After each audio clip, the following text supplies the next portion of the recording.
নিজের ঘরের জানালা গলে বেরিয়ে এসে 90 ডিগ্রি খাড়া মসৃণ দেয়াল বেয়ে টিকটিকির মতো এদিকেই উঠে আসছেন কাউন্ট।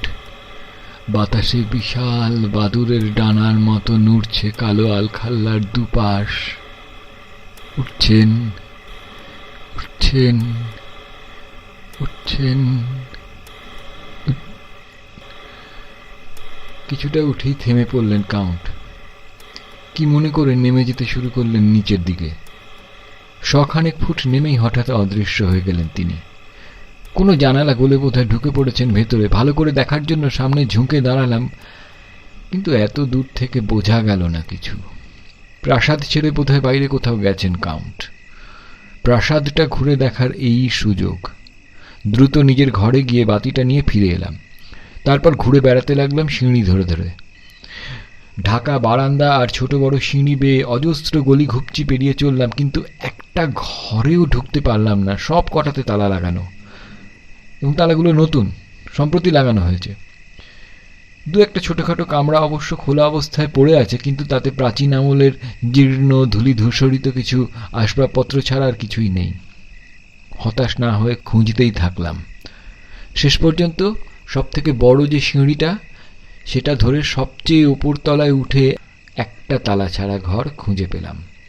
প্রথমে ভেবেছিলাম এটাও বন্ধ, কিন্তু দরজার গায়ে জোরে একটা ধাক্কা দিতেই ফট করে খুলে গেল দরজার পাল্লা।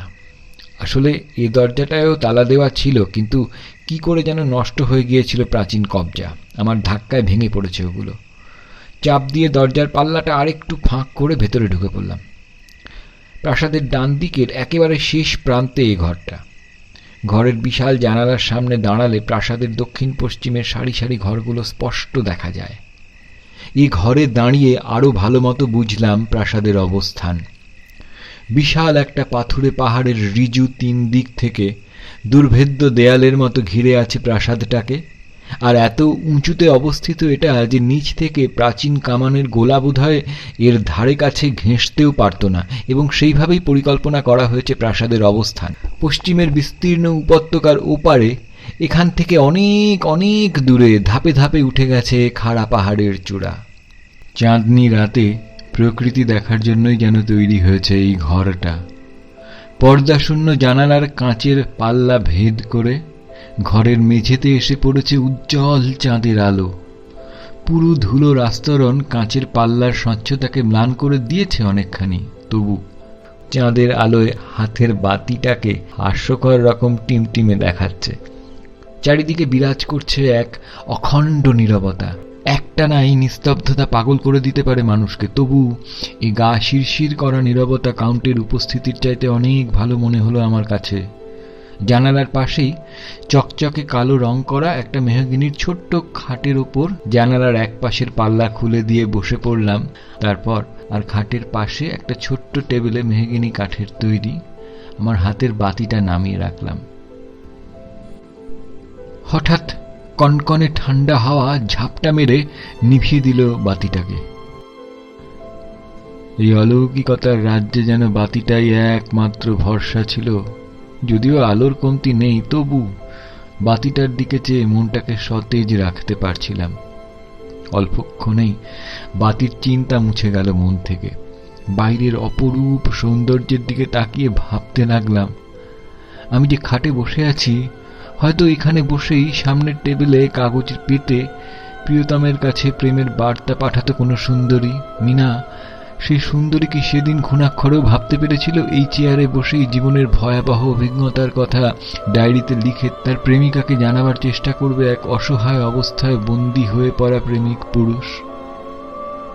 এখনো যে পাগল হয়ে যায়নি, সেজন্য ঈশ্বরকে অজস্র ধন্যবাদ। শেক্সপিয়ারের হ্যামলেট যেন জীবন্ত হয়ে উঠেছে আমার চোখের সামনে। এসব আকাশ পাতাল ভাবতে ভাবতেই হঠাৎ ঘুম পেল আমার।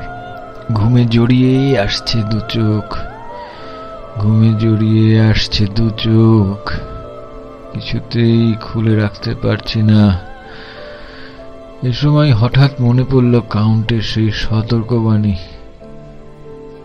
এই পরিবেশে কাউন্টের কোনো কথাই মানতে ইচ্ছে হলো না আমার। ঘুম আসছে, আসুক। আমার ঘরের ওই আবছা অন্ধকারটায় আজ আর ফিরে যাব না।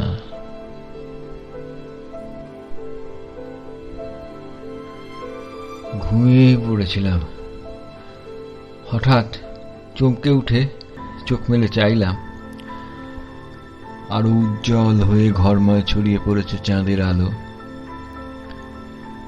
অকস্মাৎ কোনো অস্বাভাবিকতার ছাপ ফেলেছে আমার অবচেতন মনে, তাইতেই ঘুম ভেঙে গেছে। টের পাচ্ছি এখন আর আমি একা নই। হঠাৎ ডান পাশে তাকাতেই চোখ পড়ল ওদের উপর। রাজকীয় পোশাক পরা তিনজন যুবতী বসে আছে আমার বিছানার ডান দিকে। আমাকে চোখ মেলে তাকাতে দেখেই তিন সুন্দরী নিজেদের মধ্যে ফিসফিস করল। তারপর নাচের ছন্দে অতি ধীরে ধীরে আমার কাছে এগিয়ে আসতে লাগলো। কাউন্টের মতোই খাড়া নাক ওদের, রক্তাভ কিন্তু মর্মভেদী তীক্ষ্ণ চোখ, জ্যোৎস্নায় ঝকঝক করছে সেই চোখ। তৃতীয় জন অপূর্ব সুন্দরী, মাথায় সোনালি চুল, হরিণীর মতন আয়ত চোখ। এই রমণীকে কোথায় দেখেছি বলে মনে হলো আমার, কোথায় মনে করতে পারলাম না। হয়তো এই চেহারাটি অন্য কোনো মেয়েকে দেখে থাকতে পারি। আমার আরেকটু কাছাকাছি আসতেই একসাথেই তিনজন ফিক করে হেসে উঠল। লীলায়িত ছন্দে ক্রমেই আবার আরো কাছে এগিয়ে আসতে লাগলো ওরা। ওদের রক্ত লাল ঠোঁটে চুমু খাবার জন্য ক্রমেই অধীর হয়ে উঠতে লাগলাম আমি। ইচ্ছে করলো আলিঙ্গনে আলিঙ্গনে নিষ্পেষিত করে দিই ওদের পেলব কোমল দেহ। তিনজন আবার একসঙ্গে খিলখিল করে হেসে উঠল। ধীরে অতি ধীরে এগিয়ে এসে আমার উপর ঝুঁকে দাঁড়ালো মেয়েটা। বিছানার উপর হাঁটু গেড়ে বসে পড়ল তরুণী। কাঁধের কাছে স্পষ্ট অনুভব করলাম আশ্চর্য মিষ্টি উষ্ণ একটা স্পর্শ। উত্তপ্ত হয়ে দ্বিগুণ বেগে বইতে শুরু করলো আমার শরীরের রক্তস্রোত। চোখ দুটো আধবোজা হয়ে আসছে। মোহগ্রস্তের মতো চেয়ে থাকলাম তরুণীর দিকে। তারপর পেলব দুই বাহু দিয়ে মালার মতো জড়িয়ে ধরল আমার গলা। কিন্তু আমার মনে হলো বিশাল একটা সাপ আমার গলা পেঁচিয়ে ধরে ক্রমশ শ্বাসরুদ্ধ করে মারতে যাচ্ছে আমাকে। অতি ধীরে মেয়েটার মুখটা নেমে এলো আমার মুখের কাছে। ঠোঁট দুটো আমার দু ঠোঁটের ওপর। এ তো কামনা মত্ত কোনো রূপসীর প্রণয় চুম্বন নয়, মনে হচ্ছে কোনো অজানা দানব দুটো ঠোঁট দিয়ে চেপে ধরে ছিঁড়ে নিতে চাইছে আমার দুটো ঠোঁট। কয়েক মুহূর্ত পরে ওর ঠোঁট দুটো আমার চিবুক বেয়ে পিছলে নেমে চলল গলার কাছে। তারপর তীব্র কামনায় হাঁ হয়ে গেল মেয়েটার মুখ। উজ্জ্বল চাঁদের আলোয় এত কাছ থেকে পরিষ্কার দেখলাম কাউন্টের মতো ওর ঠোঁটের দুপাশ থেকে বেরিয়ে আসছে দুটো তীক্ষ্ণ দাঁত। বুঝতে পারছি কিছু একটা করা উচিত, কিন্তু প্রচন্ড অবসাদে চোখের পাতাও নাড়াতে পারছি না। আগুনের মতো তপ্ত নিঃশ্বাসের গলার চামড়া ঝলসে দিতে দিতে আমার রক্তনালী খুঁজতে শুরু করলো মেয়েটার মুখটা। একসময় রক্তনালী খুঁজে পেল সে। এক মুহূর্ত দ্বিধা করেই দাঁত বসিয়ে দিতে লাগলো সেখানে।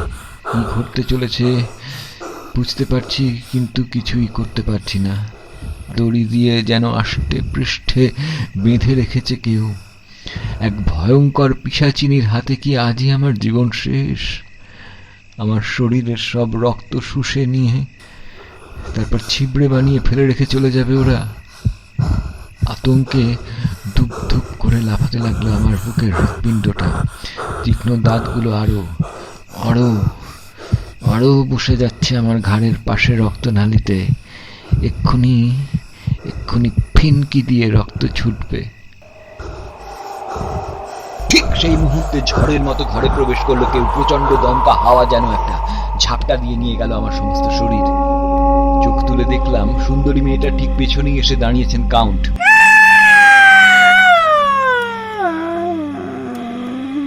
বলিষ্ঠ হাতে রূপসীর গলাটাকে পেছন থেকে চেপে ধরে টেনে টেনে নিয়ে যাচ্ছেন পেছনে।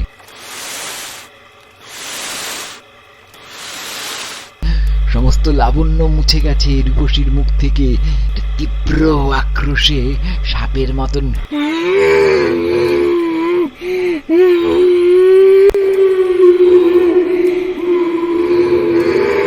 করে ফুঁসছে সে। ক্রোধে ভয়ঙ্কর হয়ে উঠেছে কাউন্টের চেহারা। দুটো চোখ যেন জ্বলন্ত রুবির মতন জ্বলছে। মুখটা থমথমে, ওকে দেখলে মানুষ মনে হয় না। আমার আমার মনে হচ্ছে নরক থেকে উঠে এসেছে যেন সাক্ষাৎ শয়তান। ওহ ওহ ওহ! আমার কাছ থেকে সুন্দরী মেয়েটাকে সরিয়ে নিয়ে ঘরের কোণে ছুঁড়ে ফেলে দিলেন কাউন্ট। ছুঁড়ে, একটা বাচ্চা যেমন ছুঁড়ে ফেলে দেয় তার খেলার পুতুল, ঠিক তেমনি করে। তারপর ঘুরে দাঁড়ালেন অন্য মেয়ে দুটোর দিকে। সেদিন অন্ধকার রাতে প্রাসাদে আসার সময় ঠিক এমনি ভাবেই ঘুরে দাঁড়াতে দেখেছিলাম আমি কোচোয়ানকে। ক্রমশ আমার বিশ্বাস দৃঢ় হচ্ছে সেই কোচোয়ান কাউন্ট ছাড়া আর কেউ নন। মেয়ে দুটোর দিকে চেয়ে এই বাঘের মতন হুঙ্কার দিয়ে উঠলেন কাউন্ট।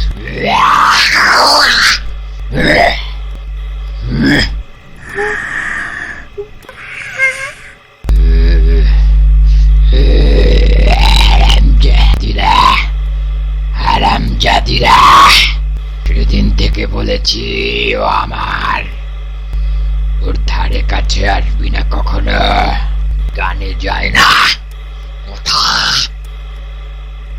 এর যদি আমার আদেশ অমান্য করেছিস, সারা জীবন মাথা নিচু করে ওই পাহাড়ের চূড়ায় ঝুলিয়ে রাখবো। কাউন্টের হুমকিতে বিন্দু মাত্র ভয় পেল না সুন্দরী মেয়েটা। খিলখিল করে হেসে উঠে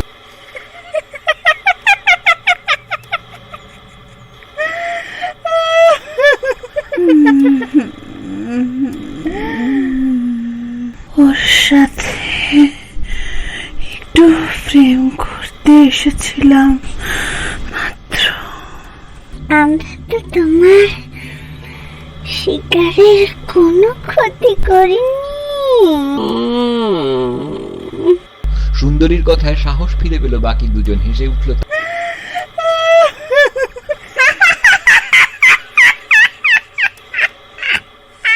একটু যেন অপ্রস্তুত মনে হলো কাউন্টকে। ওদের সান্ত্বনা দেবার সুরে তারপর বললেন, আগে আমার কাজ শেষ করি, তারপরে সবাই মিলে চুটিয়ে প্রেম করিস ওর সাথে। সে না হয় করবো, কিন্তু এখন যে বড্ড খিদে পেয়েছে। খিদে বেজে খাবার এনেছো কিছু?